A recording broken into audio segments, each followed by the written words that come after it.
ಜೈ ಶ್ರೀರಾಮ್. ನಾನು ಅಜಿತ್ ಮುಕ್ಳೆ. ನೀವು ಲೈಫ್ ಅಲ್ಲಿ ತುಂಬಾ ನೊಂದಿದ್ದೀರಾ, ಎಲ್ಲರ ಹತ್ರನು ಬೈಸ್ಕೋತಾ ಇದ್ದೀರಾ, ಮನೆಯಲ್ಲೂ ಕಿಮ್ಮತ್ತಿಲ್ಲ, ಮನೆಯಿಂದ ಹೊರಗಡೆ ಹೋದ್ರೂ ಕಿಮ್ಮತ್ತಿಲ್ಲ, ನಿಮಗ್ ನೀವೇ ಆ ಯೂಸ್ಲೆಸ್ ಅಂತ ಫೀಲ್ ಆಗ್ತಾ ಇದ್ರೆ ಗದ್ದಿಗೆಡೆ ಬೀಳಿ.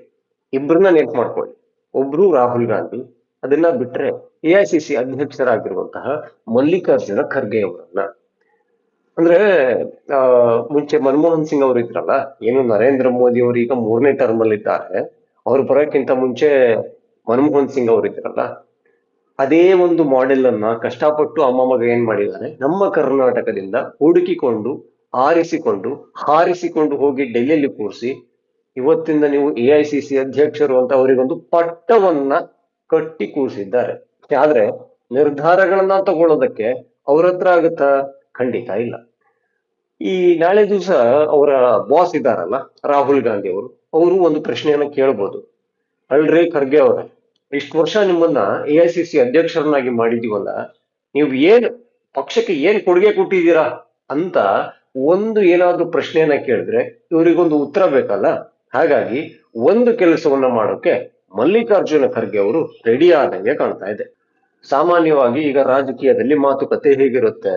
ಮೋದಿಯನ್ನ ಹಾಗೂ ಬಿಜೆಪಿಯನ್ನ ಬೆಂಬಲಿಸೋರಿಗೆ ಭಕ್ತರು, ಅಂಧ ಭಕ್ತರು ಅಂತ ಕರೀತಾರೆ. ಅದೇ ರೀತಿಯಲ್ಲಿ ಕಾಂಗ್ರೆಸ್ ಅವ್ರನ್ನ ಬೆಂಬಲಿಸೋರಿಗೆ ಗುಲಾಮರು ಅಂತ ಕರೀತಾರೆ. ಇದು ನಿಮ್ಗೆಲ್ಲರಿಗೂ ಗೊತ್ತಿರುವಂತ ವಿಚಾರ. ಆ ಭಕ್ತ ವರ್ಸಸ್ ಗುಲಾಮ ಕಚ್ಚಾಟಗಳು ನಿರಂತರವಾಗಿರುತ್ತೆ. ಅದಕ್ಕೆ ಎಂಡ್ ಇಲ್ಲ. ಈ ಇರಾನು ಮತ್ತೆ ಇಸ್ರೇಲ್ ಅಮೆರಿಕ ಯುದ್ಧ ಆದ್ರೂ ಒಂದ್ ದಿವಸ ನಿಲ್ಬೋದೇನೋ, ಬಟ್ ಆ ಭಕ್ತ ವರ್ಸಸ್ ಗುಲಾಮ ಫೈಟು ಅದು ನಿಲ್ಲುವ ಯಾವ ಲಕ್ಷಣಗಳು ಇಲ್ಲ. ಯಾಕೆಂದ್ರೆ ಭಾರತದಲ್ಲಿ ಗುಲಾಮರ ಸಂಖ್ಯೆ ಕಮ್ಮಿ ಆಗ್ಬೇಕಲ್ಲ, ಅದು ಕ್ರಮೇಣ ಕಮ್ಮಿ ಆಗ್ತಾ ಇದೆ, ಬಟ್ ನಶಿಸಿ ಅಂತೂ ಹೋಗಲ್ಲ. ಅದು ಪಕ್ಕಾ ಇದೆ ನನಗೆ. ಈಗ ಗುಲಾಮರು ಗುಲಾಮರು ಅಂತ ಕಾಂಗ್ರೆಸ್ ಸಪೋರ್ಟರ್ಸ್ನೆಲ್ಲ ಭಕ್ತರು ಕರೀತಾರಲ್ಲ, ಅದರಿಂದ ನಾನೊಬ್ಬ ಕಾಂಗ್ರೆಸ್ ಬೆಂಬಲಿಗ ಅಂತ ಹೇಳ್ಕೊಳ್ಳೋರ್ ಸಂಖ್ಯೆ ಕಮ್ಮಿ ಆಗ್ತಾ ಇದೆ ಅನ್ನೋದು ನಮ್ಮ ಮಲ್ಲಿಕಾರ್ಜುನ ಖರ್ಗೆ ಅವರ ಗಮನಕ್ಕೆ ಬಂದಿರ್ಬೋದು. ಹಾಗಾಗಿ ಅವ್ರೇನ್ ಮಾಡಿದ್ದಾರೆ, ಈಗ ಮೋದಿ ಅವ್ರನ್ನೇ ಗುಲಾಮ ಅಂತ ಕರೆದು ಬಿಡೋಣ. ಅವಾಗ ನಾನು ಎಐಸಿಸಿ ಅಧ್ಯಕ್ಷನಾಗಿ ಹೇಳ್ತಾ ಇದ್ದೀನಿ, ಮೋದಿ ಅವರೇ ಗುಲಾಮರು ಅಂತ ಹೇಳ್ಬಿಟ್ರೆ ಆಗ ನಿಸ್ಸಂಕೋಚವಾಗಿ ಕಾಂಗ್ರೆಸ್ನ ಬೆಂಬಲಿಗರು, ನಾನು ಕಾಂಗ್ರೆಸ್ ಸಪೋರ್ಟರು, ನಾನೊಬ್ಬ ಗುಲಾಮ ಅಂತ ಹೇಳ್ಕೊಂಡು ಓಡಾಡ್ಬೋದೇನೋ ಅನ್ನೋ ಲೆಕ್ಕಾಚಾರ ಹಾಕ್ತಂಗಿದೆ. ಹೀಗಾಗಿಯೇ ನಮ್ಮ ಮಲ್ಲಿಕಾರ್ಜುನ ಖರ್ಗೆ ಅವರು ಏನನ್ನ ಹೇಳಿದ್ದಾರೆ, ಅಲ್ಲಿ ಅಮೆರಿಕ ಅಧ್ಯಕ್ಷ ಇದ್ದಾರಲ್ಲ ಡೊನಾಲ್ಡ್ ಟ್ರಂಪ್ ಅಣ್ಣ, ಆಯಪ್ಪ ಡಿಕ್ಟೇಟರ್, ಅವರೊಬ್ಬ ಸರ್ವಾಧಿಕಾರಿ, ಆ ಸರ್ವಾಧಿಕಾರಿಯ ಗುಲಾಮ ನರೇಂದ್ರ ಮೋದಿ ಅಂತ ಮಾತಾಡ್ಬಿಟ್ಟಿದ್ದಾರೆ. ಯಾರ ಬಾಯಲ್ಲಿ ಎಂತ ಮಾತು ಬಂದ್ಬಿಡ್ತು ಅಂತ ನಿಮಗೂ ನಗು ಬಂದಿರ್ಬೇಕಲ್ಲ. ಖಂಡಿತ ಗುಲಾಮ ಅನ್ನೋ ಶಬ್ದಕ್ಕೆ, ಆ ಶಬ್ದವನ್ನ ಕೇಳ್ತಾ ಇದ್ದಾಗೆ ಒಂದಿಷ್ಟು ಕ್ಯಾರೆಕ್ಟರ್ಗಳು ಕಣ್ಮುಂದೆ ಹಿಂಗೆ ಸ್ಲೈಡ್ ಶೋ ಆಗ್ತಾ ಹೋಗ್ತವೆ. ಹಾಗೆ ಮಲ್ಲಿಕಾರ್ಜುನ ಖರ್ಗೆ ಅವರ ನಿಯತ್ತು ಅದು ಕಾಂಗ್ರೆಸ್ ಪಕ್ಷ ಅನ್ನೋದಕ್ಕಿಂತ ನಮ್ಮ ಗಾಂಧಿ ಫ್ಯಾಮಿಲಿಗೆ ತುಂಬಾ ಹಳೆಯ ನಂಟು, ಹಳೆಯ ನಿಯತ್ತು. ಆ ನಿಯತ್ತಲ್ಲಿ ಯಾವ ರಾಜ್ಯನೂ ಇಲ್ಲ. ಯಾಕೆಂದ್ರೆ ಗಾಂಧಿ ಫ್ಯಾಮಿಲಿಯಲ್ಲಿ ಅವರ ಮಕ್ಕಳಿಗೆ ಏನೆಲ್ಲ ಹೆಸರಿಟ್ಟಿದ್ರಲ್ಲ, ಅದನ್ನ ತಗೊಂಬಂದು ಇವರ ಮಕ್ಕಳಿಗೆ ಇಟ್ಟಿದ್ದಾರೆ. ಅಲ್ಲಿ ಪಾಪ ಪ್ರಿಯಾಂಕಾ ವಾಡ್ರಾ ಇದಾರಲ್ಲ, ಅವ್ರ ಹೆಸರನ್ನ ಗಂಡು ಮಗಂಗೆ ಪ್ರಿಯಾಂಕಾ ಖರ್ಗೆ ಅಂತ ಇಟ್ಬಿಟ್ಟಿದ್ದಾರೆ. ಅಯ್ಯೋ ಅಯ್ಯೋ, ಅವರಂತೂ ಸದನದಲ್ಲೇ ಬೇಜಾರ್ ಮಾಡ್ಕೊಂಡ್ಬಿಟ್ರು. ನನ್ನ ಹೆಸರು ಪ್ರಿಯಾಂಕಾ ಅಲ್ಲ ಪ್ರಿಯಾಂಕ್ ಅಷ್ಟೇ ಅಂತ. ಆದ್ರೆ ಕರಿಯೋರಿಗೆ ಏನ್ರಿ, ಪ್ರಿಯಾಂಕಾನು ಅಂತಾರೆ, ಪ್ರಿಯಾಂಕು ಅಂತಾರೆ, ಪಿಂಕಿನು ಅಂತಾರೆ, ಎಲ್ಲವೂ ಅಂತಾರೆ. ಸೊ ಅಷ್ಟೊಂದು ನಿಯತ್ತನ್ನ ಗಾಂಧಿ ಫ್ಯಾಮಿಲಿಗೆ ತೋರಿಸ್ಕೊಂಡು ಬಂದವರು. ಅಷ್ಟೇ ಅಲ್ಲ, ಕೆಲವೊಂದು ವಿಶೇಷವಾದ ಘಟನೆಗಳಿದಾವೆ. ಈ ಅಮ್ಮ ಮಗನ ಮಧ್ಯ ಎಐಸಿಸಿ ಅಧ್ಯಕ್ಷರಾಗಿರುವಂತಹ ಮಲ್ಲಿಕಾರ್ಜುನ್ ಖರ್ಗೆ ಅವರು ನಿಂತಿರ್ತಾರೆ. ಅವರಿಗೆ ನೀರು ಕುಡಿಬೇಕಾಗಿರುತ್ತೆ. ಆ ನೀರು ಕುಡಿಯುವಾಗ ನಾನ್ ನೀರ್ ಕುಡಿಲ್ಲ ಅನ್ನೋ ತರದಲ್ಲಿ, ಅಂದ್ರೆ ಇವ್ರು ಕುಡಿಯಕ್ಕಿಂತ ಮುಂಚೆ ಅವರ ಬಾಸಿಗೆ ಆಫರ್ ಮಾಡ್ತಾರೆ, ನೀರ್ ಬೇಕಾ, ನೀವು ಕುಡಿದ್ಮೇಲೆ ನಾನು ಕುಡಿತೀನಿ ಅನ್ನೋ ತರದಲ್ಲಿ ಆಗತ್ತೆ. ಅಷ್ಟೇ ಅಲ್ಲ, ಈ ವಯನಾಡಲ್ಲಿ ನಮ್ಮ ರಾಹುಲ್ ಗಾಂಧಿ ಅವರು ಗೆದ್ರಲ್ಲ, ಅಲ್ಲಿಂದ ರಾಯ್ಬರೇಲಿಗೆ ಹೋಗಿ ನಿಂತ್ರು, ಅಲ್ಲೂ ಕೂಡ ಗೆದ್ರು.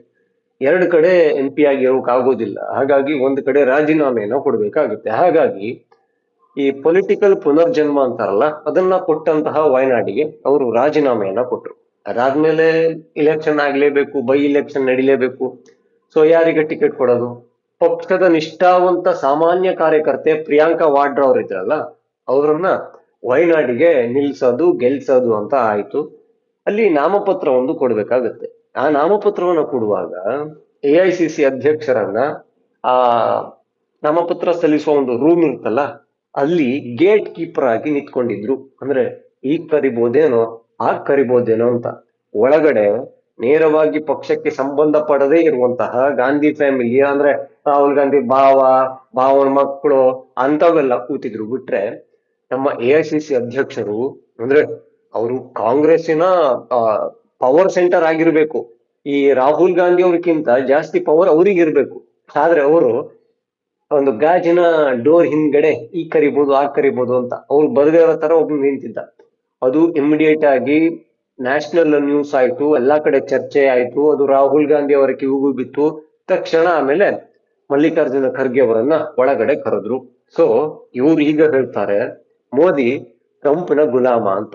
ಅವ್ರದ್ದು ಒಂದೇ ಒಂದಿರೋದು ಏನಂದ್ರೆ ಅದೊಂದು ಟ್ರೇಡ್ ಸೈನ್ ಮಾಡ್ಬಿಟ್ಟಿದ್ದೀರಲ್ಲ, ಟ್ರಂಪ್ ಹೇಳ್ದಂಗೆ ಟ್ರಂಪ್ ತಾಳಕ್ಕೆ ಮೋದಿ ಕುಣಿಬೇಕು, ಇದು ಭಾರತಕ್ಕೆ ಅವಮಾನ ಆಗ್ತಾ ಇದೆ ಅಂತ ಆ ಯೂತ್ ಕಾಂಗ್ರೆಸ್ ಅವ್ರನ್ನೆಲ್ಲ ಮುಂದೆ ಬಿಟ್ರು.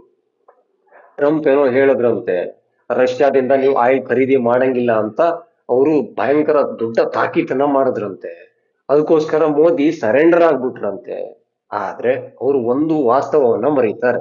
ಏನಂದ್ರೆ ಯಾರು ಕಮ್ಮಿಲಿ ಕೊಡ್ತಾರೋ ಅವ್ರ ಹತ್ರ ನಮ್ಮ ಖರೀದಿ ಅಂತ ಮೋದಿ ಅವರು ಹೇಳಿದ್ರು, ಜೈಶಂಕರ್ ಅವರು ಹೇಳಿದ್ರು.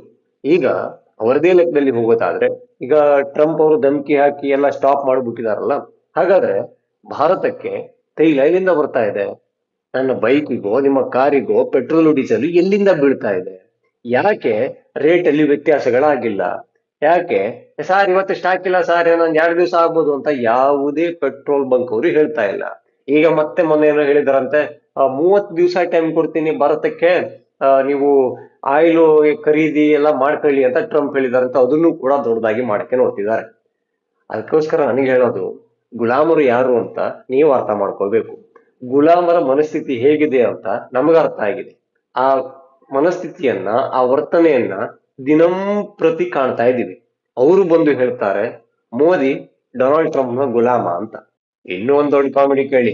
ನಮ್ಮ ಕರ್ನಾಟಕದಲ್ಲಿ ಈ ಕುರ್ಚಿ ಗಲಾಟೆ ಆಗ್ತಾ ಇತ್ತಲ್ಲ, ಅಂದ್ರೆ ಆಗ್ತಾ ಇದೆಯಲ್ಲ, ಒಂದ್ ಟೈಮು ಮಲ್ಲಿಕಾರ್ಜುನ ಖರ್ಗೆ ಅವರು ಬೆಂಗಳೂರಿಗೆ ಬಂದಿದ್ರು. ಅವರು ಕೂಡ ಕನ್ನಡಿಗರು. ಸಿದ್ದರಾಮಯ್ಯ DK ಮಧ್ಯ ನಿಂತ್ಕೊಂಡು AICC ಅಧ್ಯಕ್ಷರಾಗಿ, ಪಕ್ಷದ ಸುಪ್ರೀಂ ಲೀಡರ್ ಆಗಿ ಅದನ್ನ ನಿಭಾಯಿಸಿ ಹೋಗ್ಬೇಕಾಗಿತ್ತು. ಆದ್ರೆ ಅವ್ರು ಹೇಳ್ಬಿಟ್ರು ಅಲ್ಲಿ ನಾವು ಹೈಕಮಾಂಡ್ ಹತ್ರ ಕೇಳ್ಬೇಕು ಅಂತ. ಅಂದ್ರೆ ಇವರು ಹೈಕಮಾಂಡ್ ಅಲ್ವಂತೆ, AICC ಅಧ್ಯಕ್ಷರಿಗೆ ಪಕ್ಷದಲ್ಲಿ ಕಿಮ್ಮತ್ತೇ ಇಲ್ವಂತೆ.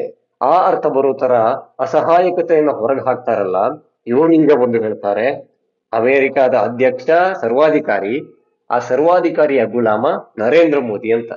ನಿಜಕ್ಕೂ ನರೇಂದ್ರ ಮೋದಿ ಅವರು ಗುಲಾಮರ ಅಥವಾ ಮಲ್ಲಿಕಾರ್ಜುನ ಖರ್ಗೆ ಅವರು ಹಾಗೂ ಕಾಂಗ್ರೆಸ್, ಇಡೀ ಕಾಂಗ್ರೆಸ್ ಗಾಂಧಿ ಕುಟುಂಬಕ್ಕೆ ಗುಲಾಮರ?